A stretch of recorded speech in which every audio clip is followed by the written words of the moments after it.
اعوذ باللہ من الشیطان الرجیم، بسم اللہ الرحمن الرحیم۔ معزز سامعین، السلام علیکم ورحمۃ اللہ وبرکاتہ۔ آپ سب لوگوں کا ارمان ٹی وی پہ ایک بار پھر خوش آمدید۔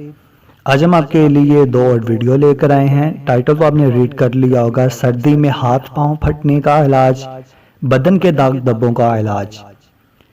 ویڈیو کی طرف بڑھنے سے پہلے آپ ہمارے چینل کو سبسکرائب کر دیں اور گھنٹی کے بیل کو پریس کر دیں تاکہ میرے نئے آنے والی ویڈیو سب سے پہلے آپ کو ملے۔ چلتے ہیں ویڈیو کی طرف۔ سردی میں ہاتھ پاؤں پھٹنے کا علاج۔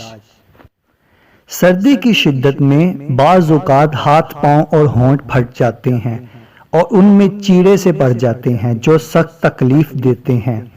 اس کا آسان علاج یہ ہے کہ رات کو آگ کے سامنے بیٹھ کر متاثر مقام پر پیاز کا ٹکڑا ملیں۔ انشاءاللہ عز و جل آپ کے ہاتھ پاؤں نہیں پھٹیں گے۔ چلتے ہیں دوسری ویڈیو کی طرف، بدن کے داغ دھبوں کا علاج۔ بعض اوقات جسم پر سیاہ دھبے نکل آتے ہیں جو دیکھنے والے کو بہت بدنما معلوم ہوتے ہیں۔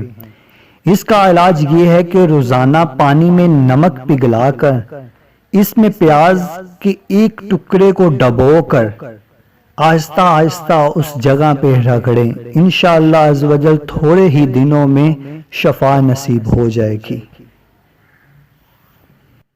اگر آپ کو میری یہ ویڈیو اچھی لگی ہے تو ویڈیو کو لائک، شیئر، کمنٹ ضرور کر دیں اور میرے چینل کو سبسکرائب کر دیں تاکہ میرے نئے آنے والی ویڈیو سب سے پہلے آپ کو ملے۔ جزاک اللہ خیرہ۔